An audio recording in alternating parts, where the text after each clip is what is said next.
Good evening. Welcome back.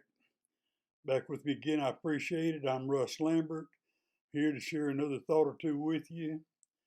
I appreciate you being with me, and if you would, go ahead and hit that subscribe thing and that thumbs up and all that good stuff everybody always asks you to do, and I would appreciate it. I'm going to touch on something this evening that I've said it many times, and I don't know who believes me and who don't, but I'm going to say it one more time. Not all of America's enemies are found in other parts of the world. Some of the most dangerous enemies we have to deal with are actually on the payroll, financed by taxpayer dollars. And no, I'm not crazy.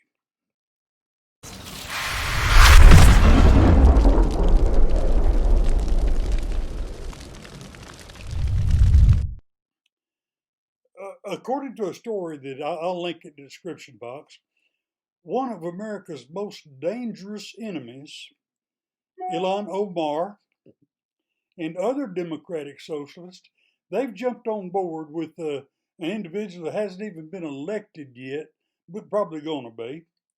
They hadn't even been elected yet, and they've got a plan to defund something else. They want to defund the Pentagon. They say the reason is to be able to provide expanded social services. But anyone with a brain knows that the reason is to weaken America to the degree that she can't defend herself.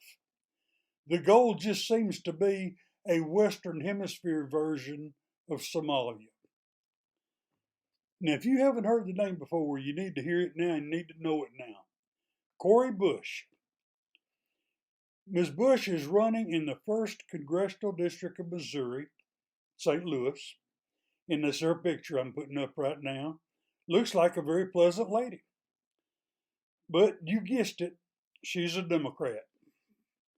And she is quoted as saying, "If you are having a bad day, just think of all the social services that we're going to fund after we defund the Pentagon." She really said it. And apparently there's lots of people that are just lapping it up. You know, they say there's only one difference between genius and stupidity, and that is that genius has its limits. Well, here's some more proof that that's pretty much true saying. You know, we already know about Omar.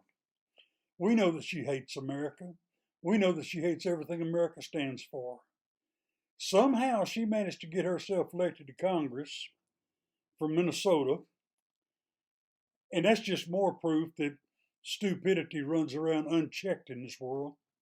She's made no secret of her desire to destroy America, and she has more allies probably than what we give her credit for. Besides herself, there's several of them in Congress. You know who I'm talking about. And if Joe Biden wins the election, who do you think's going to really be running this country? I'm putting up a picture right now. Anyway, back to Cori Bush. It's beginning to look like a done deal in St. Louis. She's the Democratic nominee for this seat.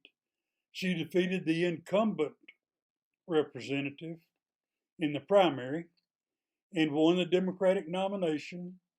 And this seat has been in Democratic hands for over 100 years. And she'll fit right in with the squad. Cori Bush, I did a little research on her, looked it up. She's a proud, progressive Democrat. She supports policies like criminal justice reform, police reform, abortion rights, Medicare for all, $15 minimum wage, tuition-free state college, tuition-free trade school, the canceling of all student debt. And that just helps her fit in with the other folks. But now get this one. She was endorsed by and is a member of the Democratic Socialists of America. Now, if that's not enough, she is also a supporter of the BDS movement.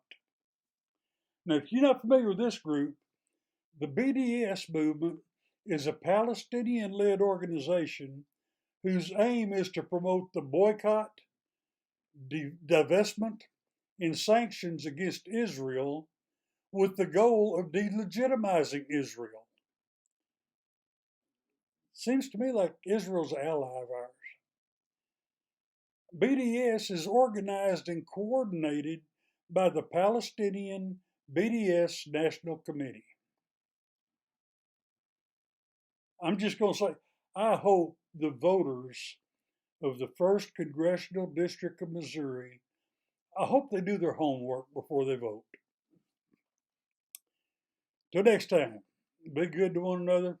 God bless you.